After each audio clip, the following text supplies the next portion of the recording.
কোরআনুল কারীমটি আল্লাহ রাব্বুল আলামিন শুরু করেছেন আল্লাহর প্রশংসা দিয়ে। আল্লাহ পাক বলছেন আলহামদুলিল্লাহি রাব্বিল আলামিন। আল্লাহ পাক বলছেন আমার বান্দা প্রশংসা করো তার, যিনি বিশ্বের প্রতিপালক, জগৎ সমূহের প্রতিপালক, সে মহান আল্লাহ রাব্বুল আলামিনের প্রশংসা করো। পড়েন সুবহানাল্লাহ। তাহলে শুরুতেই কোরআন শুরু হয়েছে আল্লাহর প্রশংসা দিয়া। আমরা যখন নামাজে দাঁড়াই, নামাজটাও শুরু করি কার প্রশংসা দিয়া? আল্লাহর প্রশংসা দিয়ে। নামাজ যখন শুরু করে দেই, তখনও প্রতি ওয়াক্ত নামাজের প্রতি রাকাতে আমরা যখন নামাজে ঢুকে যাই, তখনই আল্লাহর প্রশংসা দিয়াই নামাজ শুরু করতে হয়। আলহামদুলিল্লাহি রাব্বিল আলামিন। এখন আপনি যদি বলেন যে না আমি আলহামদুলিল্লাহ শুরু করবো না, তাহলে নামাজ হবে? নামাজ হবে? তাহলে আল্লাহর প্রশংসা দিয়েই আমাদের নামাজ শুরু, আল্লাহর প্রশংসা দিয়েই কোরআন শুরু, আর সে আল্লাহর প্রশংসা দিয়েই আমাদের জীবনও শুরু। সুবহানাল্লাহ। দেখুন কোরআনুল কারীমে আল্লাহ রাব্বুল আলামিন বলছেন, বান্দা কেন তুমি আমার প্রশংসা করবা? আল্লাহ রাব্বুল আলামিন বলছেন ওয়াসাইনাল ইনসানা বিওয়ালিদাইহি হামালাতুহু উম্মুহু ওয়াহনান আলা ওয়াহনিন ওয়া ফিসালুহু ফি আমাইনি আনিশকুর লি ওয়া লিওয়ালিদাইক ইলাইয়াল মাসীর। আল্লাহ পাক বলছেন ওয়াসাইনাল ইনসান, আমি পৃথিবীর মানুষদেরকে কঠোরভাবে নির্দেশ প্রদান করছি।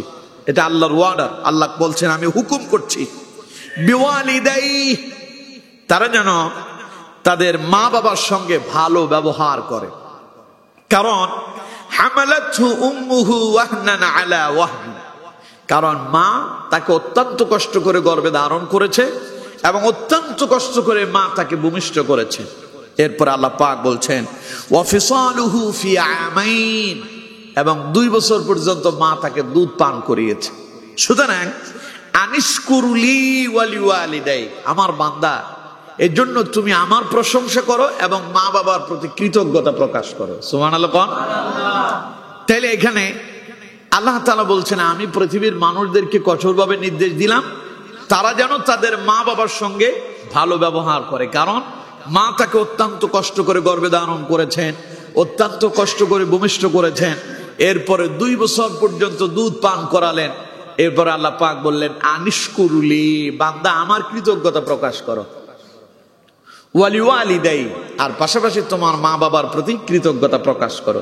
তো এখন কষ্ট করলো মা, কষ্ট করলো বাবা, আল্লাহর কৃতজ্ঞতা প্রকাশ করবো কেন?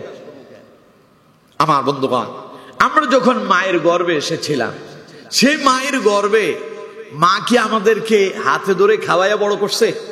কথা বলতে হবে, হাতে ধরে খাওয়াইয়া বড় করছে না। মা আমাদের অবস্থার আলোকে কি করতে হবে তাও মা বুঝতে পারেননি। আল্লাহ পাক বলছেন তোর মায়ের পেটের ভেতরে আমি আল্লাহ রাব্বুল আলামিন তোকে নিরাপদে এমন এমন কিছু খাবার দিয়ে তোরে আমি আল্লাহ পাক নিরাপদ রেখেছি, যেখানে তোর অসুস্থতা আসে নাই, তোর খিদা লাগে নাই, তোর কষ্ট অনুভূতি হয় নাই। আমি আল্লাহ পাক তোর মায়ের পেটের ভেতরে যে তোরে এত সুন্দর করে সযত্নে আমি তোরে বড় করলাম, এই জন্য আমার বান্দা আনিশকুরলি, তুমি আমার কৃতজ্ঞতা প্রকাশ করো। সুবহানাল্লাহ। আর আল্লাহর কৃতজ্ঞতা প্রকাশ করার আরো একটা কারণ আছে। আমরা তো অনেকেই মনে করি মা বাবা ছাড়া পৃথিবীতে আমাদের আসার কোনো সুযোগ নাই, কিন্তু আমার বন্ধুগণ এমন অসংখ্য মা বাবা আছেন যাদের পরিবারে কোনো সন্তানই নাই। আছে না এরকম? তাইলে কোন তো দেখি সন্তান দেওয়ার মালিক কে? আমরা যে পৃথিবীতে আসছি, আমাদেরকে এই পৃথিবীর আসার এই সুযোগ যিনি করে দিয়েছেন তিনি কে? আল্লাহ যদি আমাদেরকে না পাঠাতেন আমরা আসতে পারতাম? দেখুন আল্লাহ রাব্বুল আলামিন আমাদের প্রতি কত দয়া করেছেন। আল্লাহ অনুগ্রহ করে তার একক সিদ্ধান্তে তিনি আমাদেরকে সৃষ্টি করেছিলেন।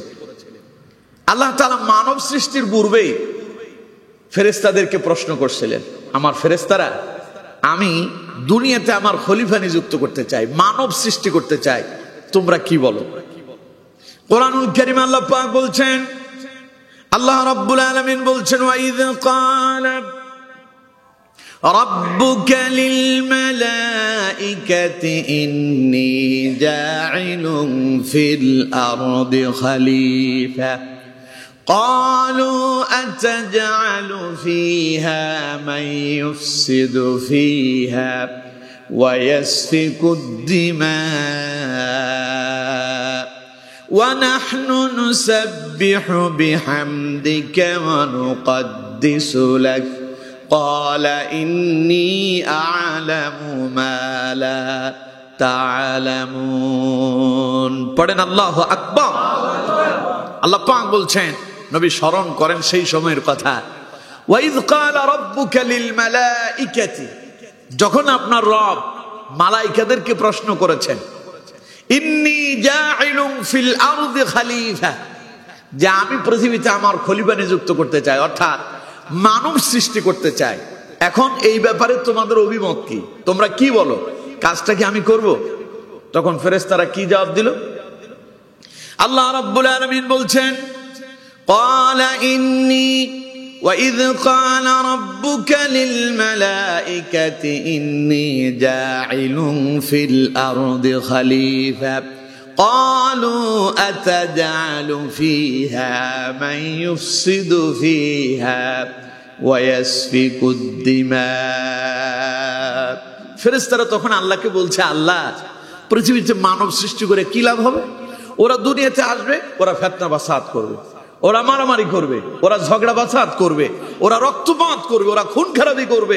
এই মানব সৃষ্টি করার দরকারটা কি? আল্লাহ রাব্বুল আলামিনকে তারা বলছে, ওয়া নাহনু নুসাব্বিহু বিহামদিকা ওয়া নুকদ্দিসু লাক। ফেরেশতারা বলতেছে, আল্লাহ, তোমার তাসবিহ করার জন্য, তোমার প্রশংসা করার জন্য, তোমার ইবাদত করার জন্য আমরাই তো যথেষ্ট। আমাদের খাবারের দরকার নাই, দুনিয়াদারির প্রয়োজন নাই। তুমি যেইভাবে আমাদেরকে নির্দেশনা দিয়েছো আমরা তো সেইভাবেই করতেছি, তাইলে আবার মানুষের দরকার কি? ওরা তো আসলে রক্তপাত করবে, ওরা মানব হত্যা করবে, ওরা নিজেদের ভেতরে ঝগড়া বিবাদ লাগায় রাখবে, তাইলে এদেরকে সৃষ্টি করার দরকার কি? আল্লাহ তাআলা বলছেন, ক্বালা ইন্নী আ'লামু মা লা তা'লামুন, হে আমার ফেরেশতারা, আমি যা জানি তোমরা তা জানো না। সুবহানাল্লাহ কোন। আচ্ছা, আল্লাহ যদি তখন ফেরেশতাদের পরামর্শটা নিতেন যে ঠিকই তো, এই মানুষরা দুনিয়াতে আসলে তো এরা রক্তপাত করবে, এরা তো ঝগড়াঝাটি করবে, এরা তো নিজেদের ভেতরে খুন খারাপি করবে, তাইলে এদেরকে সৃষ্টি না করাটাই ভালো। ফেরেশতারা যে যুক্তি দিল, সেই যুক্তি যদি আল্লাহ যদি গ্রহণ করতে, তাইলে আমরা দুনিয়া আসতে পারতাম? কথা বলেন, আসতে পারতাম? আল্লাহ ক্বালা ইন্নী আ'লামু মা লা তা'লামুন, আমার ফেরেশতারা, আমি যা জানি তোমরা তা জানো না। এই জন্য বান্দা যখন আল্লাহর ইবাদতে নিমজ্জিত হয়ে যায়, যেমন আজকে আপনারা এখন জুমাতে আগে আগে চলে আসছেন না, কিন্তু অসংখ্য মানুষ আছে আসতে পারে নাই। আপনারা আসছেন কেন? একটু আগে যাব, কিছু কোরআনের কথা শুনবো, কিছু রাসূলুল্লাহর বাণী শুনবো, ঠিক কিনা? এই আগ্রহ নিয়ে যখন আসছেন, আপনারা যখন কোরআনের মজলিসে বসে গেলেন, তখন আল্লাহ রাব্বুল আলামিন তার ফেরেশতাদেরকে বলে, আমার ফেরেশতারা, দেখো তো আমার এই বান্দাগুলোরে, তোমরা না আমারে নিষেধ করছো মানব সৃষ্টি করতে? আচ্ছা আমার ফেরেশতারা, বলো তো দেখি, আমার এই বান্দাগুলা ওরা কি আমারে দেখছে? ফেরেশতারা কয় না। আল্লাহ কয়, তাইলে ওরা কি আমার জান্নাত দেখছে, যে আমার জান্নাত পাওয়ার আশায় তারা এইভাবে করে আমার ইবাদত করতেছে? ফেরেশতারা কয়, আল্লাহ, তারা তো তোমার জান্নাতও দেখে নাই। আল্লাহ কয়, তাইলে নিশ্চয়ই তারা আমার জাহান্নাম দেখছে, জাহান্নামের ভয়ে তারা মনে হয় আমার গোলামি করার জন্য ছুটে আসছে। ফেরেশতারা কয়, আল্লাহ, ওরা তো তোমার জাহান্নামও দেখে না। আল্লাহ পাক বলেন, আমার ফেরেশতারা, আমার বান্দাগুলো আমাকে দেখলো না, আমার জাহান্নাম দেখলো না, আমার জান্নাত দেখলো না, তাহলে তারা কেন ছুটে এসেছে? ফেরেশতারা বলে, আল্লাহ, তারা তোমাকে খুশি করার জন্য, তোমাকে সন্তুষ্ট করার জন্য, তারা কোরআনের আলোচনা শোনার জন্য ছুটে এসেছে। আল্লাহ পাক বলেন, আমার ফেরেশতারা, তোমরা না বলেছিলে আমার এই গোলামগুলো তারা শুধু রক্তপাত করবে, ঝগড়া বাসাত করবে? দেখো আমার বান্দাগুলো আমারে দেখে নাই, আমার জান্নাত দেখে নাই, জাহান্নাম দেখে নাই, এরপরে আমার গোলামি করতেছে। আমার ফেরেশতারা, তোমরা সাক্ষী থাকো, আমি আমার এই বান্দাদের জীবনের সব গুনাহ মাফ করে দিলাম। সুতরাং আমার বন্ধুগণ, সেই দিন যদি আল্লাহ ফেরেশতাদের এই পরামর্শ নিতেন, ফেরেশতারা বলল, আল্লাহ ক্বালু আতাজআলু ফিহা মান ইউফসিদু ফিহা ওয়া ইয়াসফিকুদ দিমা, এরা তো দুনিয়ায় যাবে, ঝগড়া বাসাদ করবে, মারামারি করবে, রক্তপাত করবে। ওয়া নাহনু নুসাব্বিহু বিহামদিকা ওয়া নুকাদ্দিসু লাক, আপনার তাসবিহ করার জন্য, আপনার প্রশংসা করার জন্য, আপনার ইবাদতের জন্য আমরাই তো যথেষ্ট। ফেরেশতারা আল্লাহর ইবাদত করে না? কথা বলেন, করে না? আল্লাহর তাসবিহ করে না? যাকে যেইভাবে আল্লাহ তাআলা যাকে যেই দায়িত্ব দিয়েছেন সে সেই দায়িত্বে আছে, ওই দায়িত্ব ছেড়ে অন্য কোনো কাজে যাওয়ার তার কোনো সুযোগ নাই।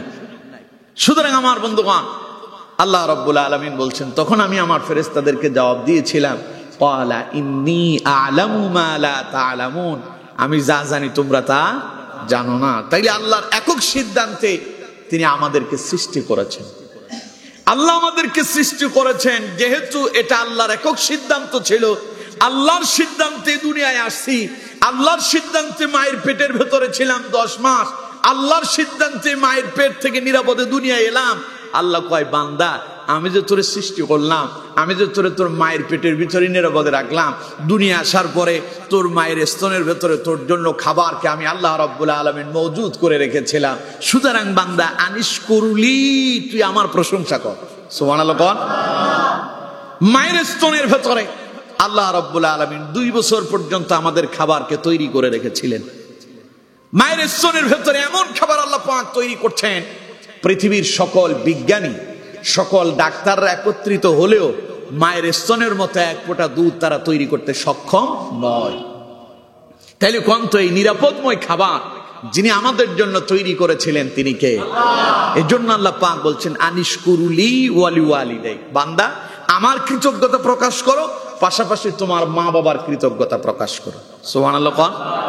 সুতরাং আমার বন্ধুগণ, তাইলে জীবনের প্রতিটা মুহূর্তে প্রশংসা করতে হবে কার? আমরা অনেকেই আছি অকৃতজ্ঞ। আল্লাহ রাব্বুল আলামিন এত কিছু দেওয়ার পরেও মানুষের অকৃতজ্ঞতার ভেতরে ডুবে আছে। আল্লাহর কৃতজ্ঞতাই প্রকাশ করতে সে মোটেও চায় না, বরং সে বলে যার যা আছে, এরপরেও বলে দে আল্লাহ আমারে কি দিছে। এরকম কিছু লোক আছে না? কথা বলতে হবে, আছে না নাই? অথচ আমার বন্ধুগণ, আল্লাহ রাব্বুল আলামিন বলছেন, আমার বান্দা আমি তোরে যা দিলাম, যতটুকুন দিয়েছি, এতটুকুনের ভেতরে তুই যদি আমার প্রশংসা করিস, আমি আল্লাহ তোর নিয়ামত আরো বাড়ায়া দেব।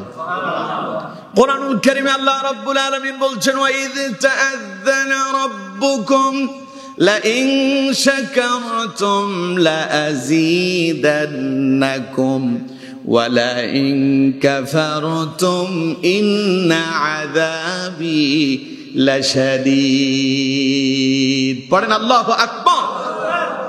আল্লাহ রাব্বুল আলামিন বলছেন, আমার বান্দারে, লাইন শাকারতুম লাযীদান্নাকুম, আমি তোমাকে যে নিয়ামত দান করেছি, ওই নিয়ামত পাওয়ার পরে আমার বান্দা তুমি যদি আমার কৃতজ্ঞতা প্রকাশ করো, লাযীদান্নাকুম, আমি আল্লাহ তোমার নিয়ামত আরো বাড়ায়া দেব। যা দিয়েছি তাতেই বড় আলহামদুলিল্লাহ। আল্লাহ কয় তাইলে নিয়ামত আরো বাড়ায়া দেব। এখন আমার বন্ধুগণ, আল্লাহর নিয়ামত কেমনে বাড়াবেন? মনে করেন আপনি এখন মসজিদে আসছেন, আপনার মতো অনেকে এখনো আসতে পারেনি, অনেকে এখনো পর্যন্ত দুনিয়াদারি নিয়ে ব্যস্ত। তাইলে আল্লাহ সেখান থেকে মুক্ত করে আপনারে মসজিদে নিয়ে এলেন, আল্লাহর ঘরে। এখানে যতক্ষণ ওযু অবস্থায় থাকবেন ততক্ষণ পর্যন্ত আল্লাহ আপনার পেছনে একদল ফেরেশতা নিয়োজিত করছে, যারা খালি আপনার জন্য দোয়া করতে থাকবে। নবী করিম সাল্লাল্লাহু আলাইহি সাল্লাম বলছেন, সেই ফেরেশতারা এইভাবে দোয়া করে, আল্লাহুম্মা গফির লাহু, আল্লাহুম্মা আরহামহু, আল্লাহ তুমি তোমার এই বান্দাগুলোরে মাফ করে দাও, আল্লাহ তুমি তোমার এই বান্দাগুলোর প্রতি রহম করো। সুবহানাল্লাহ। তাহলে এই দোয়াটা এই মুহূর্তে যাদের জন্য ফেরেশতারা করতেছে, ওরা কারা? মসজিদে আছে যারা নামাজের জন্য অপেক্ষমান, ওযু অবস্থায় মসজিদে আছে, তাদের জন্য এই দোয়া করতেছে একদল ফেরেশতা। ওদেরকে যিনি নিয়োজিত করলেন তিনি কে? আল্লাহু আকবার।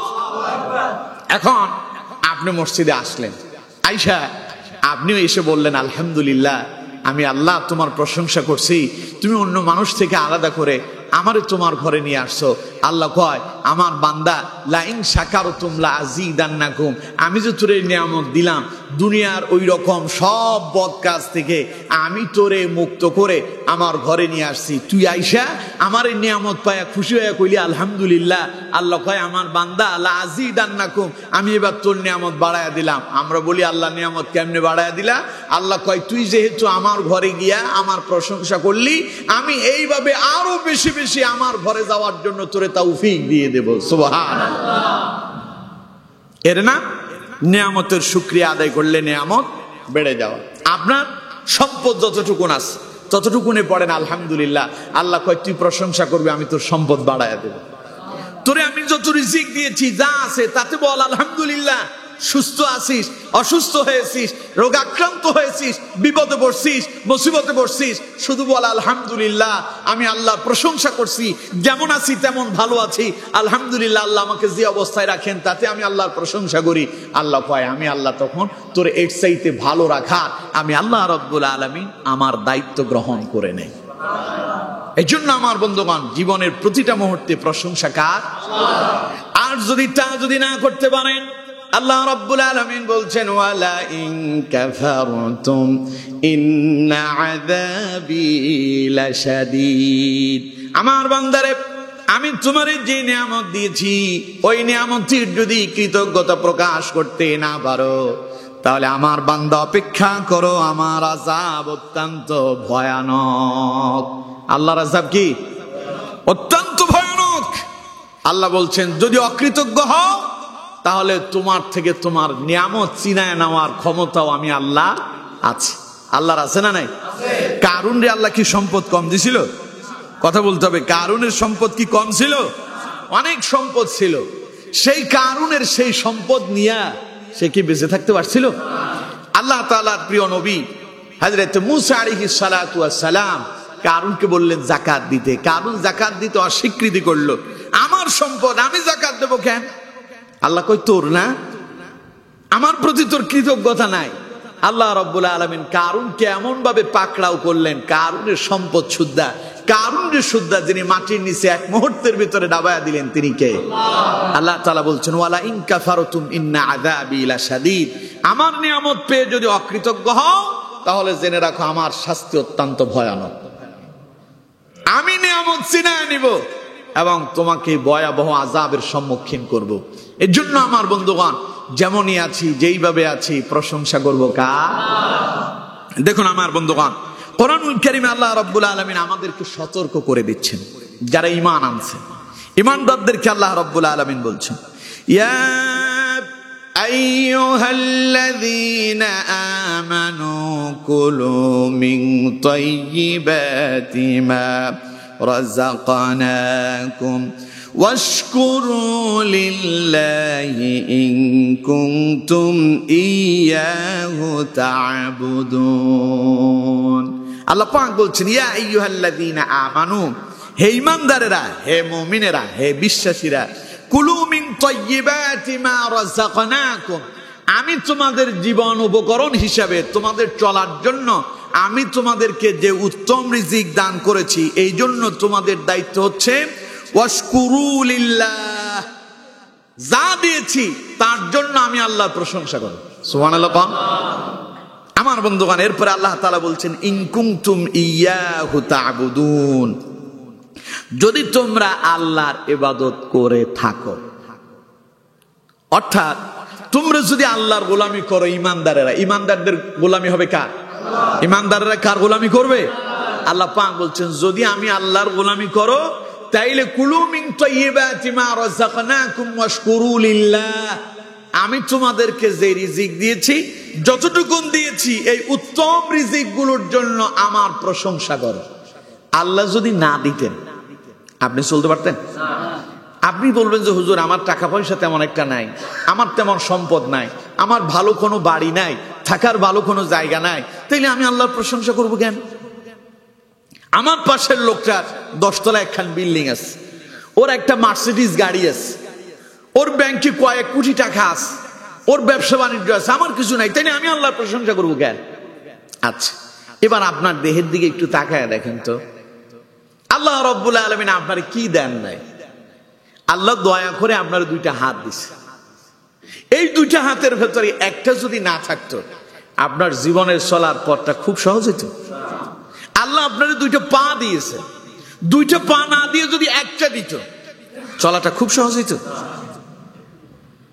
আল্লাহ আপনার চলার জন্য, দেখার জন্য দুটো চোখ দিলে, দুটো থেকে যদি একটা দিতেন, আপনার মতো আমার মতো অসংখ্য মানুষ আছে, হাত পা সব ঠিক আছে, স্বয়ং সম্পূর্ণ, খালি মাথার ভেতরে যেই মগজাস অর্থাৎ ব্রেন যেটা আছে, ব্রেনের যে নার্ভ গুলো আছে, ওই নার্ভ গুলোর ভেতরে কোনো একটা নার্ভ যদি একটু, যদি আমার ফেনীর ভাষা কয়, যদি ঢিলা হয়, লুজ কানেকশন, কানেকশন কি লুজ হয়েছে, অর্থাৎ এই কানেকশনটা ঠিক নাই, এটারে বিকৃত মস্তিষ্ক বলে, অর্থাৎ তারে পাগল বলে। দেখতে আপনার মতোই মানুষ, চেহারা কত সুন্দর, হাত পা অঙ্গ প্রত্যঙ্গ সবই ঠিক আছে, খালি ব্রেনের একটা তার লুজ কানেকশন রয়ে গেল, ওর জীবন শেষ। এবার চিন্তা করেন, আল্লাহ ইচ্ছে করলে আপনারা সেই রকম বানাইতে পারতো না? আপনার যখনই মনে হবে আমার চাইতে অমুক খুব ভালো আছে, না, নবী করিম সাল্লাল্লাহু আলাইহি সাল্লাম বলছেন নিচের দিকে তাকাও, উপরের দিকে নয়, উপরের দিকে নয়, নিচের দিকে তাকায় দেখো, তোমার চাইতে আরেকজন মানুষ আরো কষ্ট আছে, তার চাইতে আল্লাহ তোমার ভালো রাখছে, সুতরাং এই জন্য পড়ো আলহামদুলিল্লাহ। একজন মানুষ 10 তলায় থাকে, আপনি থাকেন 1 তলায়, 10 তলার দিকে তাকানোর দরকার নাই, আপনি তাকায় দেখেন আরেকজন মানুষ, তার একখান ঘরও নাই, অথবা সেই থাকে টিনের ঘরে, তার দিকে তাকায় পড়েন আলহামদুলিল্লাহ, আল্লাহ তুমি তো আমাকে ওর চাইতে ভালো রাখছো। টিনের ঘরে থাকা মানুষটা বিল্ডিং এর দিকে তাকানোর দরকার নাই, আপনি তাকায় দেখেন আরেকজন থাকে কুড়ে ঘরে, তা আল্লাহ তার চাইতে আপনার ভালো রাখছে, বলেন আলহামদুলিল্লাহ। যিনি কুড়ে ঘরে থাকেন তিনি তাকায় দেখেন যারা বস্তিতে থাকে, ওদের কোনো থাকার কোনো বাড়ি নাই, কোনো জায়গা নাই, ওরা রাস্তাঘাটে শুয়ে আছে, তার মানে আল্লাহ তার চাইতে আপনারে ভালো রাখছে, আপনি তারে দেখে পড়েন আলহামদুলিল্লাহ, আল্লাহ তুমি তো তার চাইতে আমারে ভালো রাখছো। সুতরাং আমার বন্ধুগণ, আল্লাহ তাআলা বান্দার উপরে কোনো জুলুম করেন নাই। আল্লাহ তাআলা আপনাকে যতটুকুন দিয়েছেন, আপনি যতটুকুন রাখতে পারবেন, গ্রহণ করতে পারবেন, যোগ্যতা আছে, অ্যাবিলিটি আছে, সেই অনুপাতে আল্লাহ আপনারে দিয়েছেন। এর চাইতে বেশি দিলে আপনি তা ধরে রাখতে পারবেন না, আপনার জন্য ওটা বিপজ্জনক হতে পারে। এর জন্য আমার বন্ধুগণ, আল্লাহ যাকে যতটুকুন দেন ততটুকুনের জন্য পড়তে হবে কি আলহামদুলিল্লাহ, আল্লাহর প্রশংসা করতে হবে। আল্লাহর প্রশংসা করলে লাভ কি হবে? আগে বলছি, আল্লাহর প্রশংসা করলে আল্লাহ নিয়ামত বাড়ায়া দিবেন। এবার হাদিস থেকে শুনেন, নবী করিম সাল্লাল্লাহু আলাইহি সাল্লাম বলছেন, ইন্নাল্লাহা লা ইয়ারদা আনিল আবদি ইয়াকুলুল উকলাতা ফায়াহমাদুহু আলাইহা ওয়া ইয়াশরাবুশ শারবাতা ফায়াহমাদুহু আলাইহা। নবী করিম সাল্লাল্লাহু আলাইহি সাল্লাম বলেন, যে ব্যক্তি খাওয়ার সময় আল্লাহর প্রশংসা করে, পান করার সময় আল্লাহর প্রশংসা করে, আল্লাহ রাব্বুল আলামিন তার ওই বান্দার উপরে খুশি হয়ে যান। আপনি আল্লাহর প্রশংসা করলে আল্লাহ আপনার উপরে কি হবে? সবাই বলতে হবে কি হবে? আগের জায়গায় বললাম, আপনি আল্লাহর প্রশংসা করলে আল্লাহ নিয়ামত বাড়ায়া দিবে। রাসূল হাদিসে বললেন, আপনি আল্লাহর প্রশংসা করলে আল্লাহ আপনার উপরে খুশি হয়ে যাবে। সুবহানাল্লাহ। আল্লাহ যদি আপনার উপরে খুশি হয়, এটা মনে হয় আপনার জন্য খুব খারাপ হবে। আল্লাহরে খুশি করতে পারছে কেডা? আল্লাহরে খুশি করা এটা খুব স্বাভাবিক কোনো কাজ নয়, এটা অনেক হিম্মতের কাজ। দীর্ঘ সময় পর্যন্ত আল্লাহর গোলামি করার পরে আল্লাহর একনিষ্ঠ বান্দা হওয়া যায়। আল্লাহর একনিষ্ঠ বান্দাদের উপরে আল্লাহ সব সময় খুশি হয়ে যান। তো সুতরাং আপনি যদি আল্লাহ রাব্বুল আলামিনের খাওয়ার সময় আল্লাহর প্রশংসা করতে পারেন, পান করার সময় আল্লাহর প্রশংসা করতে পারেন, আল্লাহ রাব্বুল আলামিন বলছেন, আমার বান্দা আমি তোমার উপরে খুশি হয়ে যাই। শুধু তাই নয়, নবী করিম সাল্লাল্লাহু আলাইহি সাল্লাম বলছেন, বান্দা যখন আল্লাহর প্রশংসা করে, তখন আল্লাহ পাক তার কিছু ফেরেশতা নিয়োজিত করেন, যারা তার বান্দার আমলনামায় সওয়াব লিপিবদ্ধ করার জন্য প্রতিযোগিতায় লেগে যায়। নবী করিম সাল্লাল্লাহু আলাইহি সাল্লাম নামাজের ইমামতি করছেন, পেছনে সাহাবায়ে কেরাম ইক্তেদা করতেছেন, মুসল্লি সাহাবায়ে কেরাম। নবী করিম সাল্লাল্লাহু আলাইহি সাল্লাম নামাজের ভেতরে রুকুতে গেলেন, রুকু থেকে উঠে রাসূলুল্লাহ পড়লেন, সামি আল্লাহু লিমান হামিদা। পেছনে একজন সাহাবী পড়লেন, রব্বানা লাকাল হামদ হামদান কাসীরান তাইয়িবান মুবারাকান ফি। সুবহানাল্লাহ। কোন নবী করিম সাল্লাল্লাহু আলাইহি সাল্লাম নামাজ শেষ করলেন। নামাজ শেষে রাসূল করিম সাল্লাল্লাহু আলাইহি সাল্লাম জিজ্ঞাসা করলেন, আজ নামাজের ভেতরে অতিরিক্ত কথাগুলো কে বলেছে? সাহাবী খুব ভয়ে ভয়ে দাঁড়ালেন, কাঁপতেছে, না জানি আমি কোন অপরাধ করে ফেলছি। নবী করিম সাল্লাল্লাহু আলাইহি সাল্লাম বলছেন, তুমি কি বলেছো? সাহাবী বললেন, ইয়া রাসূলুল্লাহ সাল্লাল্লাহু আলাইহি সাল্লাম, আমি আল্লাহর প্রশংসা করছি। আপনি বলছেন সামি আল্লাহু লিমান হামিদা, যে আল্লাহর প্রশংসা করে আল্লাহ তার কথা শোনে। সুবহানাল্লাহ। যে আল্লাহর প্রশংসা করে আল্লাহ তার কথা শোনে। তো যেহেতু আল্লাহর প্রশংসা করলে আল্লাহ তার কথা শুনবে, এই জন্য আমি মুহাব্বতে আল্লাহর প্রশংসা করে বলেছি, রব্বানা ওয়ালাকাল হামদ হামদান কাসীরান তাইয়িবান মুবারাকান ফি। নবী করিম সাল্লাল্লাহু আলাইহি সাল্লাম বলছেন, আমার সাহাবী, আমি নবী তুমি নবী না, আমি যা দেখি তুমি তা দেখো না, আমি যা জানি তুমি তা জানো না। তুমি কি জানো, তুমি যখন নামাজের ভেতরে এই প্রশংসাগুলো করেছো আল্লাহর, তখন কি হয়েছে? আমি দেখতে পেয়েছি আসমানের ভেতরে 30 জনের অধিক ফেরেশতা তোমার আমলনামায় সওয়াব লিপিবদ্ধ করার জন্য প্রতিযোগিতায় লেগে গেছে। সুতরাং আমার বন্ধুগণ, তাহলে জীবনের প্রতিটা মুহূর্তে প্রশংসা হবে কার? আল্লাহর যদি প্রশংসা করতে পারেন, আল্লাহ আপনার উপরে খুশি হবেন। আল্লাহর প্রশংসা করলে আল্লাহ নিয়ামত বাড়ায়া দিবেন। আল্লাহর প্রশংসা করতে পারলে ফেরেশতা আপনার আমলনামায় নেকি লিপিবদ্ধ করার জন্য প্রতিযোগিতায় লেগে যাবেন। এই জন্য যার যতটুকুন আছে, আল্লাহ যাকে যতটুকুন দিয়েছেন, সুস্থ থাকেন অসুস্থ থাকেন, বিপদে থাকেন মুসিবতে থাকেন, রোগে থাকেন শোকে থাকেন, সর্ব অবস্থা প্রশংসা করবো কার? এই কাজটুকুন করতে পারবেন? যদি করতে পারেন, জীবন হবে কল্যাণময়। জীবন হবে কি? কল্যাণময়। আর যদি না করেন, জীবনটা যিনি ধ্বংস করে দিতে পারেন তিনি কে?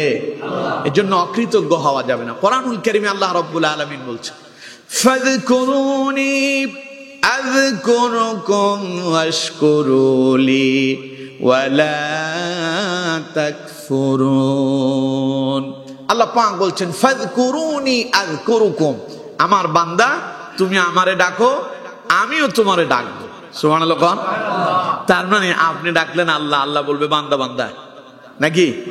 আপনি যখন বলবেন আল্লাহ, আল্লাহ কয় আমি ডাক দিয়ে বলবো আমার বান্দা, কি চাস তুই, কেন আমারে ডাকছিস বল, আমি তোর ডাকে সাড়া দেওয়ার জন্য আমি আল্লাহ সর্বদা প্রস্তুত আছি। সুবহানাল্লাহ। এরপরে আল্লাহ রাব্বুল আলামিন বলছেন, আমার বান্দারে তুমি যদি আমারে স্মরণ করো, আমিও তোমারে স্মরণ করব। এরপর আল্লাহ রাব্বুল আলামিন বলছেন, ওয়াশকুরুলি ওয়ালা তাকফুরুন, আমার বান্দা আমার কৃতজ্ঞতা প্রকাশ করো, খবরদার অকৃতজ্ঞ হয়ো না। কথা বুঝতে পারছেন? আল্লাহ বলছেন, বান্দা আমার কৃতজ্ঞতা প্রকাশ করো, আমার প্রশংসা করো, খবরদার অকৃতজ্ঞ হয়ে যেও না।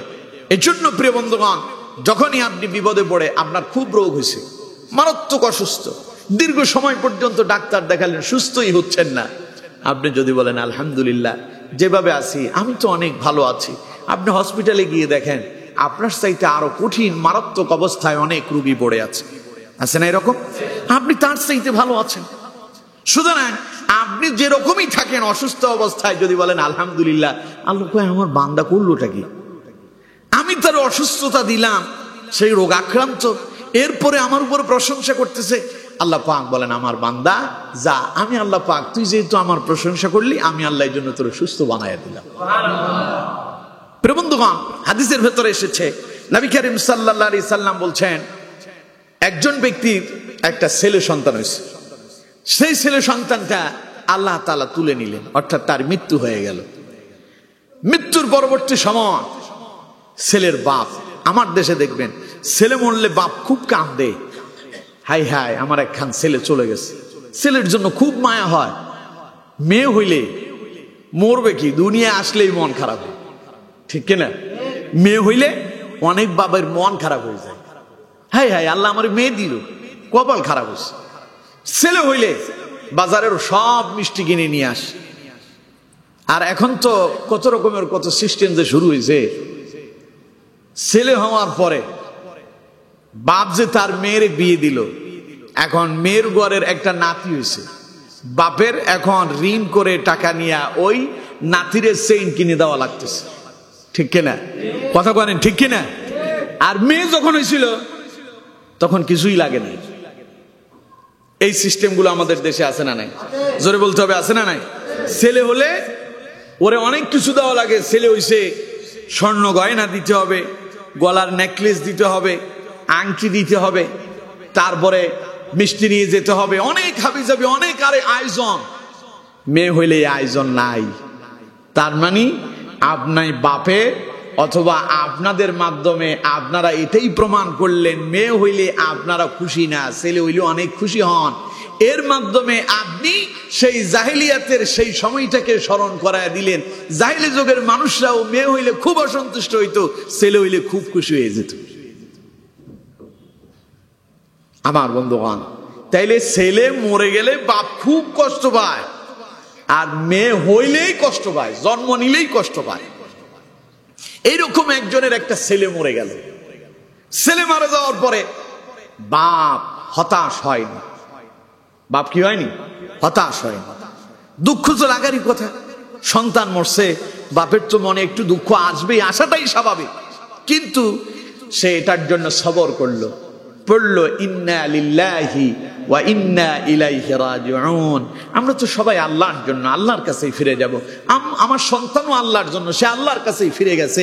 তিনি এই জন্য সবর করলেন, আল্লাহর প্রশংসা করলেন। আল্লাহ পাক বলেন তার ফেরেশতারা, আমার ফেরেশতারা, তোমরা যে আমার এই বান্দার সন্তানটারে তোমরা যে জান কবজ করে নিয়ে আসলা, আমার এই বান্দা খুব কষ্ট পায়নি? আমার এই বান্দা কি বলেছে? ফেরেশতারা কয়, আল্লাহ, আমরা তোমার এই বান্দার সন্তানের জান কবজ করে নিয়ে আসলাম, নিয়ে আসার পরে তোমার এই বান্দা তোমার প্রশংসা করে পড়েছে ইন্না লিল্লাহি ওয়া ইন্না ইলাইহি রাজিউন। আমরা তো সবাই আল্লাহর জন্য, আল্লাহর কাছেই ফিরে যাব। ও প্রশংসা করছে, সবর ইখতিয়ার করেছে। আল্লাহ রাব্বুল আলামিন বলেন, আমার ফেরেশতারা শুনে রাখো, আমার এই বান্দা তার কলিজার টুকরা সন্তানের তোমরা জান কবজ করেছ। আমার এই বান্দা এতে বিচলিত হয়নি, আমার এই বান্দা হতাশ হয়নি, আমার বান্দা সবর করছে আর আমার প্রশংসা করছে।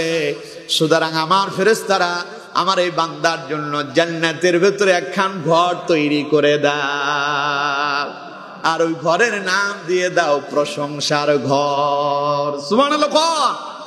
সুতরাং আমার বন্ধুগণ, তাইলে সন্তান মারা গেল, তাতেও প্রশংসা কার? আল্লাহ।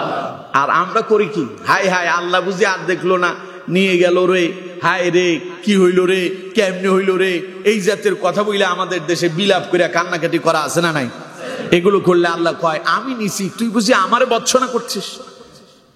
আমি আল্লাহ তোর সন্তানটারে নিয়ে আসলাম, তুই আমারে গালি দিচ্ছিস? এতে আল্লাহ খুব খুশি হবে না। আপনার একটা সন্তান চলে গেছে, হায়াত শেষ, আপনি ধরে রাখার কোনো সুযোগ নাই। যখন যার হায়াত শেষ হবে সবাইরে চলে যেতে হবে। আপনি তো 50, 60, 70, 80 বছর, 100 বছর বেঁচে থাকবেন এরকম কোনো গ্যারান্টি নাই। আল্লাহ যাকে যতটুকু সময় দিয়েছেন, ইদা জাআ আজালুহুম লা ইস্তাখিরুনা সাআতান ওয়া লা ইস্তাকদিমুন, যখন সময় আসবে তখন প্রত্যেককে বিদায় নিতে হবে। সুতরাং নির্ধারিত নির্দিষ্ট সময় নিয়ে আমরা সবাই দুনিয়ায় আসছি।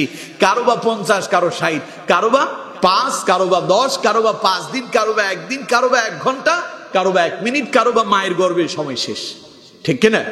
সুতরাং এই জন্য বিচলিত হওয়া যাবে না, আল্লাহকে বর্ষনা করা যাবে না, গালি দেওয়া যাবে না, বরং পড়েন ইন্না লিল্লাহি ওয়া ইন্না ইলাইহি রাজিউন। আলহামদুলিল্লাহ, আল্লাহ ভালো লাগছে, আল্লাহর পছন্দ হয়েছে, আল্লাহ আমার সন্তানটারে নিয়ে গেল।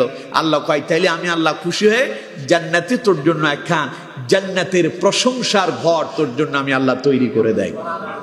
সুতরাং আমার বন্ধুগণ, এই জন্য জীবনের প্রতিটা ক্ষেত্রে আমরা আল্লাহর প্রশংসা করব। আল্লাহর যদি প্রশংসা করতে পারি, তাহলে আমাদের জীবনটাকে যিনি কল্যাণ দিয়ে সাজাবেন, দুনিয়া এবং আখেরাতে যিনি আমাদেরকে কল্যাণ দান করবেন, তিনি কে? আর একটু আওয়াজ দিয়ে বলেন, তিনি কে? এর জন্য সব সময় আল্লাহর প্রশংসা করতে হবে।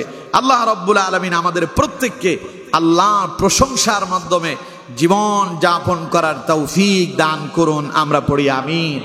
আর একটু মোহাব্বতের সাথে বলেন আমিন। তাহলে আমার বন্ধুগণ, আমাদের জীবনের অর্থাৎ আল্লাহ তাআলা আমাদের জীবন চলার জন্য যে গাইডলাইন দিলেন, যে কোরআন দিলেন, যেটা আমাদের সংবিধান, যদিও দুনিয়াতে এই সংবিধান দিয়ে আমাদের রাষ্ট্র চলে না। আমাদের রাষ্ট্র যদি এই কোরআনের সংবিধান দিয়ে যদি চলতো, তাহলে আমাদের রাষ্ট্রের ভেতরে শান্তি আসার সম্ভাবনা কম ছিল না বেশি ছিল? নবী করিম সাল্লাল্লাহু আলাইহি সাল্লাম যখন মক্কা এলেন, গোটা মক্কা নগরী জাহিলিয়াতে ভরপুর। এই গোটা মক্কা নগরীকে মুহাম্মদ সাল্লাল্লাহু আলাইহি সাল্লাম যেই বিধান দিয়ে, যে আদর্শ দিয়ে, যেই কিতাব দিয়ে আলোকিত করলেন, শান্তি প্রতিষ্ঠা করলেন, ওর নাম কোরআন। ওর নাম কি? তারা এটাকে সংবিধান হিসেবে মেনে নিয়েছে। কোরআনে যা হালাল বলছে তা তারা গ্রহণ করছে, যা হারাম বলছে তা বর্জন করেছিল। এই জন্য গোটা একটা মক্কা নগরী, যেখানে জাহিলিয়াত, বর্বরতা, অন্ধকার, আপনার বেহায়াপনা, নির্লজ্জতা, খুন খারাপি, এমন কোন খারাপ কাজ নাই যা সেখানে ছিল না। আল্লাহ রাব্বুল আলামিন কোরআন দিয়ে ওই গোটা সমাজটাকে, রাষ্ট্রটাকে পরিবর্তন করে দিয়েছেন। সুবহানাল্লাহ। তো আমরা কোরআনকে সংবিধান হিসেবে আমাদের দেশেও যদি সুপ্রতিষ্ঠিত করতে পারি, আমাদের দেশেও শান্তি আসবে। তো আমাদের সেই সংবিধান, আল্লাহর দেওয়া যে সংবিধান, যে মহাগ্রন্থ আল কোরআন, ওই কোরআনের সূচনাই হলো কার প্রশংসা দিয়া? সবাই বলেন কার প্রশংসা? সূরা ফাতিহা কোরআনুল কারীমের প্রথম পরিপূর্ণ সূরা এটা। যদিও সূরা আলাকের প্রথম 5টি আয়াত প্রথম অবতীর্ণ হয়েছে, কিন্তু পরিপূর্ণভাবে পূর্ণাঙ্গ সূরা হিসেবে যেই সূরাটা আল্লাহ রাব্বুল আলামিন সর্বপ্রথম নাজিল করছেন, ওই সূরার নাম সূরা ফাতিহা, যার অর্থ হলো সূচনা। তাহলে কোরআনের সূচনা হয়েছে যেই সূরা দিয়া, ওই সূরার শুরুতে, অর্থাৎ কোরআনের সূচনাটাই হলো আল্লাহর প্রশংসা। আলহামদুলিল্লাহি রাব্বিল আলামিন, সকল প্রশংসা তার, যিনি গোটা বিশ্বের প্রতিপালক, সে মহান আল্লাহ রাব্বুল আলামিনের। সেই প্রশংসা আবার নামাজে দাঁড়ায় আমাদের কি করতে হয়? আমরা আল্লাহর গোলামিতে যখন দাঁড়াই, তখন আল্লাহ পাক বলেন, আমার বান্দা আমার প্রশংসা দিয়ে এখন শুরু করাটা তোর উপরে আমি আল্লাহ ফরজ করে দিয়েছি। আপনি সূরা ফাতিহা বাদ দিয়ে নামাজ পড়লে কাম হবে না।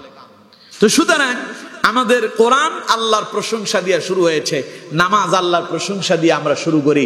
আর আল্লাহ বলছেন, আমার বান্দা আমি তোরে সৃষ্টি করছি, আমি যদি তোরে তৈরি না করতাম, ফেরেশতার যদি পরামর্শ গ্রহণ করতাম, তাইলে কিন্তু তুই সৃষ্টি হতি না।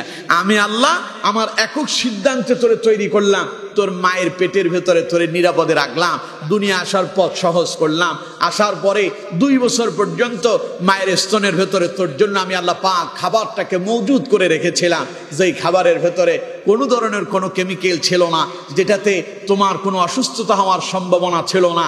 এত সুন্দর নিরাপদ খাবার যে আল্লাহ তোমার জন্য তৈরি করে রেখেছেন, আমার বান্দা আনিশকুরুলি, জীবনের প্রতিটা ক্ষেত্রে আমি আল্লাহর প্রশংসা করো। সুবহানাল্লাহ, বাড়ি যায় বলেন। তাহলে আমার বন্ধুগণ, আমাদের প্রত্যেকটা সময় আমরা প্রশংসা করব কার? আরো জোরে বলেন কার? আসুন আমরা প্রত্যেকে আল্লাহর প্রশংসা করে আমাদের বাকি জীবন অতিবাহিত করার জন্য চেষ্টা করি। আল্লাহ রাব্বুল আলামিন আমাদের প্রত্যেককে, যত কথা আমি বলেছি, আপনারা যারা শুনেছেন, আমার কোনো কথায় যদি ভুল হয়ে যায়, আল্লাহ পাক আপনাদের অন্তর থেকে সমস্ত ভুলগুলো মুছে দিন। সঠিক প্রত্যেকটা কথার উপরে আমাকে এবং আপনাদের সকলকে বাস্তব জীবনে আমল করার তৌফিক দান করুন।